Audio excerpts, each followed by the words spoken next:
Shalom. First and foremost, I'd like to give all praises, honor, and glory to Yahweh, Bahashem, Yahweh Shai, Bahashem, Rakakwadash. Double honors to the apostles and elders of Great Millstone who do well. Peace and salutations to the Lord's elect. This is the brother Karat Zabah coming to you with a quick lesson. And this lesson is going to be on the arms race. There's an arms race, uh, between, you know, America, which is Babylon, and uh, and the other nations. All right. So I came across a couple of articles, and through the spirit, it led me to do this lesson. All right. So you have I went to Google, and I asked Google, is there an ongoing arms race? And it says yes, there are indicators suggesting an ongoing arms race, particularly in the realm of nuclear weapons and advanced technologies like AI, where the Cold War's nuclear arms race ended. Tensions between major powers, technological advancements, and a breakdown of arms control treaties have fueled concerns about a new, potentially more dangerous arms race. Here, more detailed look: nuclear arms race, escalating tensions, increased geopolitical tensions, particularly between U.S., Russia, and China, are contributing to concerns about a nuclear arms race. Modernizing modernization programs, major nuclear powers are investing heavily in modernizing their nuclear arsenal, including developing new weapons and delivery systems. Breakdown of arms control, the collapse of treaties like the INF Treaty, and concerns about the New START Treaty raise fears of an unchecked nuclear competition. China's growing arsenal, China's rapid military modernization and expansion of its nuclear capabilities are adding to the pressure on other nuclear powers and modernize their own arsenal. Advanced tech, technology arms race, AI arms race. The development of artificial intelligence in military applications is sparking a competitive race between major powers, particularly the U.S. and China. Hypersonic missiles. The development of hypersonic weapons is another area of intense competition, with the U.S., China, and Russia all invested heavily in this technology. Cyber warfare. Increasing reliance on cyber capabilities in modern warfare has led to a cyber arms race, with countries investing in offensive and defensive cyber capabilities. Other factors: regional conflicts, the ongoing conflict in Ukraine and other regions are also driving arms races at regional levels, with countries seeking to bolster their military capabilities. Economic competition, economic incentives associated with arms production and trade are also a factor in the global arms race, with some countries using arms sales to strengthen their strategic alliance and generate revenue. In conclusion, the world is facing complex and multifaceted arms race involving both traditional military weapons and cutting edge technologies. The breakdown of arms control, escalating geopolitical tensions, and the drive for technological superiority are all contributing to the dangerous trend. So, this is for the naysayers that say that there's not going to be another war. This is for the naysayers that say there's going to be peace in the Middle East. These people are never going to stop fighting. They're never going to stop. It's never going to stop. It's going to end in a third world war. It's going to end up being a third world war, and the United States is going to be totally obliterated. All right. So we're going to go to this article I found. it reads, and this is from let's see, this is from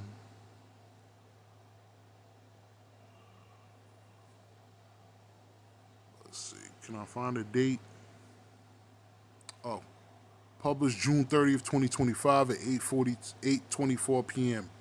All right, Blackbeard cheap hypersonic strike missiles being developed for U.S. Army updated.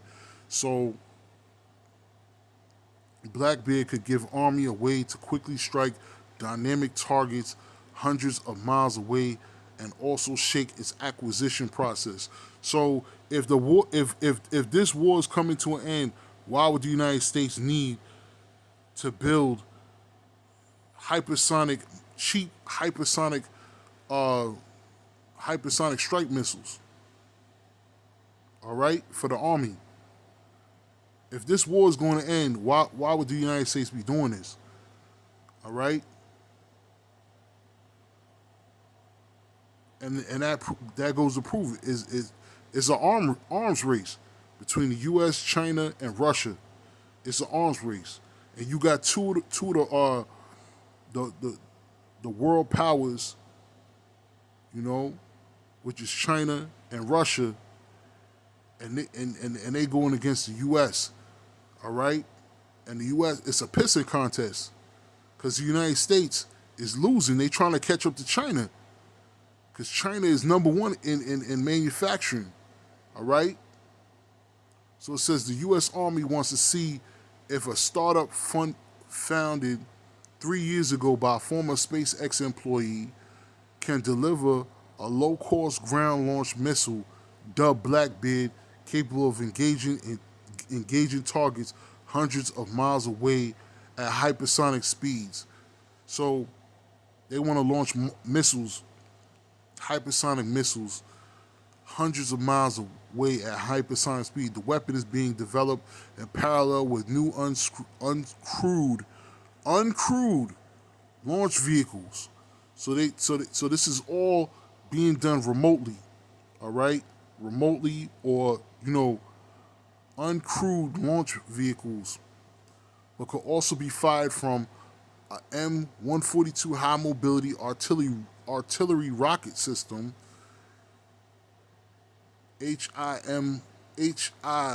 HIMARS launchers.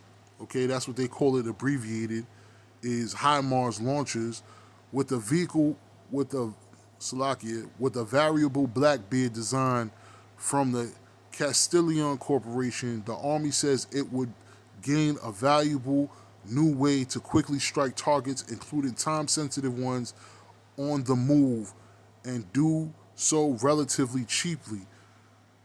It is Slovakia in its proposed budget for the 2026 fiscal year. The Army is asking for $25 million to support work on the Blackbeard's ground launch effort. The funding request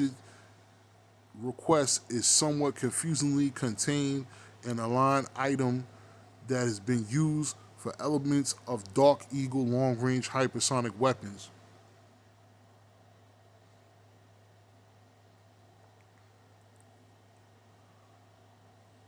So there's another weapon called the Dark Eagle long-range hypersonic weapon, as well as HIMARS extended range demonstration heard work in the past. So these are weapons that they used in the past, but they're looking for a cheaper route.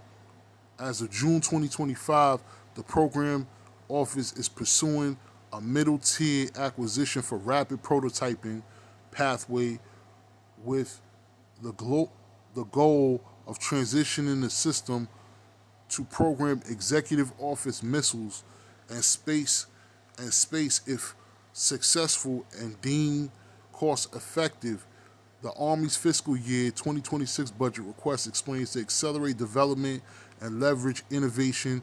The program office is pursuing acquisition under a fixed firm price FFP sole source other transactions authority for prototyping OTAP with Castellion Corporation, a non-traditional defense contractor. This is formed from some people who used to work for SpaceX, which is owned by, I believe, Elon Musk.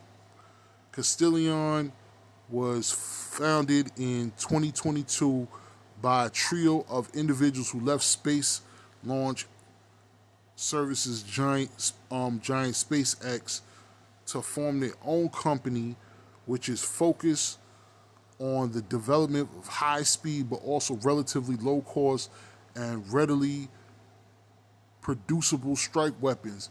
As of January, the company has raised more than $100 million in funding from private investors and has secured tens of millions more in U.S. military contracts, according to the Wall Street Journal, whose contracts are something we will come back to later on. Okay? The mission of Blackbeard ground launch is to attack, neutralize, suppress, destroy using hypersonic missiles, deliver precision fires against time-sensitive moving targets and hardened targets at a much reduced cost per missile than currently exists in the Army inventory.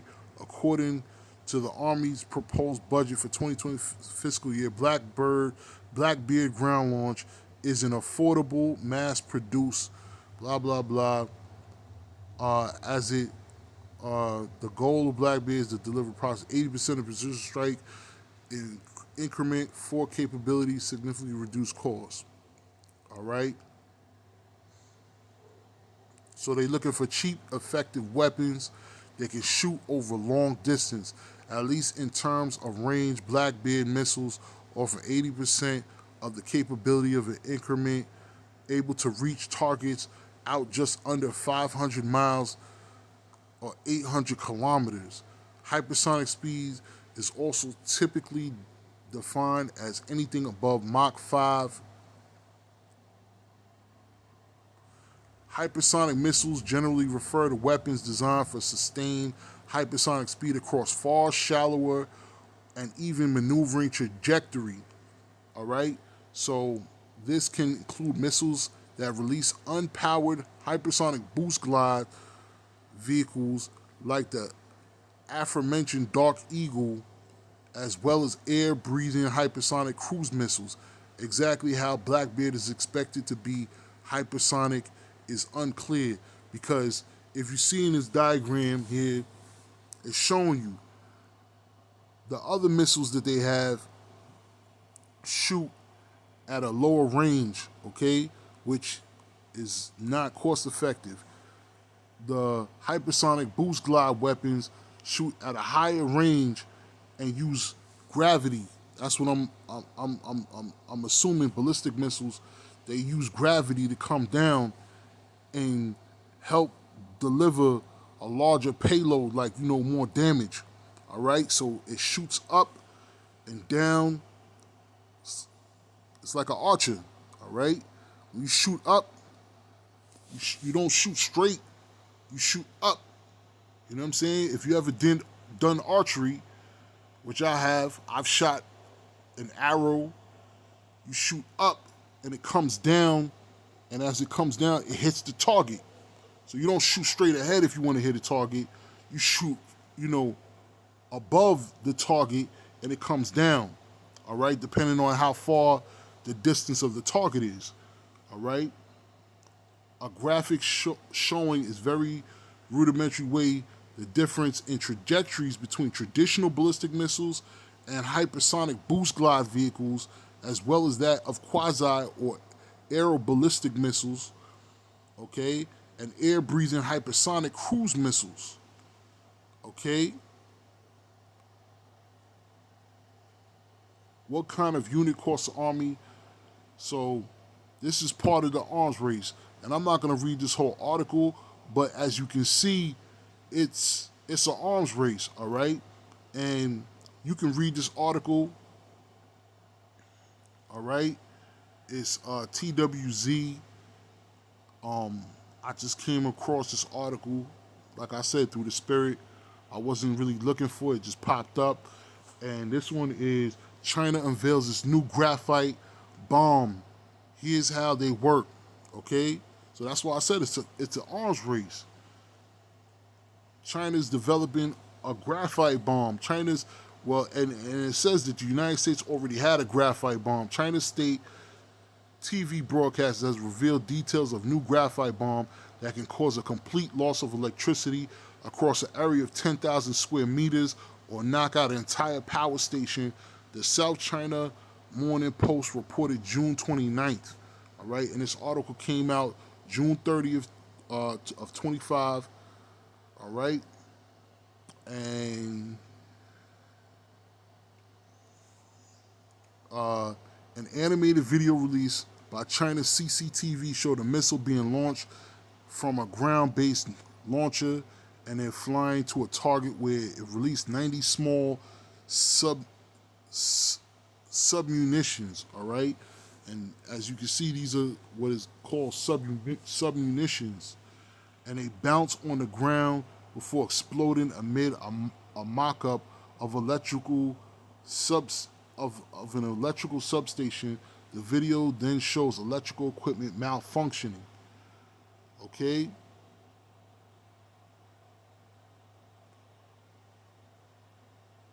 The video of a new weapon comes amid heightened global tension and the rising threat of Chinese invasion of Taiwan. And I believe Taiwan and the U.S. are allies.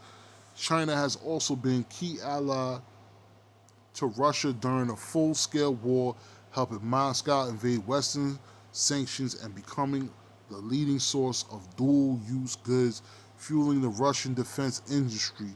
Graphite bombs, also known as blackout bombs or soft bombs, release a dense cloud of tiny graphite particles over a target area. As graphite, even particles dispersed in a cloud, is extremely good conductor of electricity. Any power lines or electrical equipment in the target area will be short-circuited. Such an attack on a civilian or military area will mean that any electrical equipment in that area will cease to function. But released over a power station, the entire region its supplies will be affected as well. Though the graphite bomb is classified non-lethal, the effects of widespread power outages among civilian population can cause casualties. Are graphite bombs new tech? Graphite bombs have been around for decades and are known to being used by Western nations on two occasions. In 1999, NATO used them to target 5 power plants in Serbia during the Kosovo War, leading to instant power cuts. 70% of the country. Intention was to take out. All right, I'm not going to go into that. All right. When asked about the weapon after the attack, Pentagon spokesperson Ken Bacon, Bacon, whatever, told the BBC, "We have certain weapons we do not believe it is appropriate to talk about, and this is one of them. It's highly classified, and it's not a weapon we choose to discuss publicly. The U.S. Armed Forces also, dirty. These people are dirty. Used graphite bombs during 1991 Gulf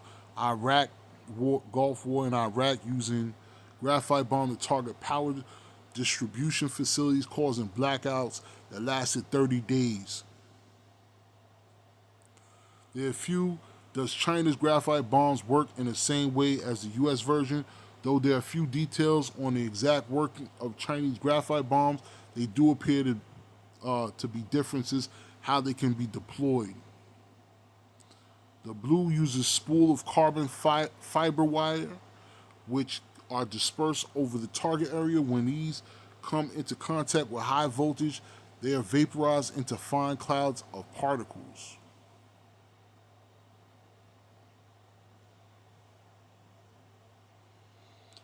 South Korea in 2007 has developed its own graphite bomb and was ready to deploy it against North Korea. All right. And that's it. And I got a precept for you. And this is Jeremiah 51.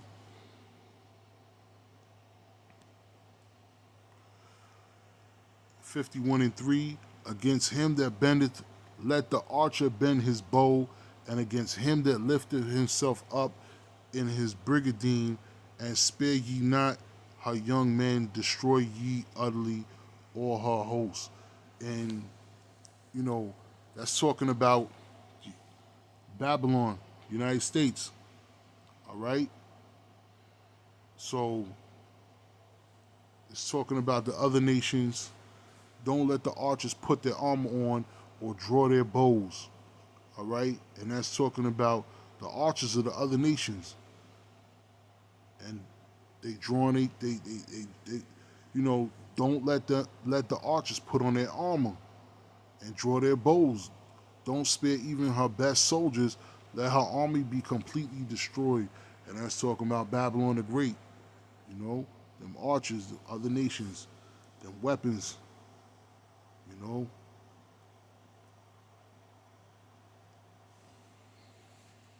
so Lord willing, Lord's will, this lesson has been edifying.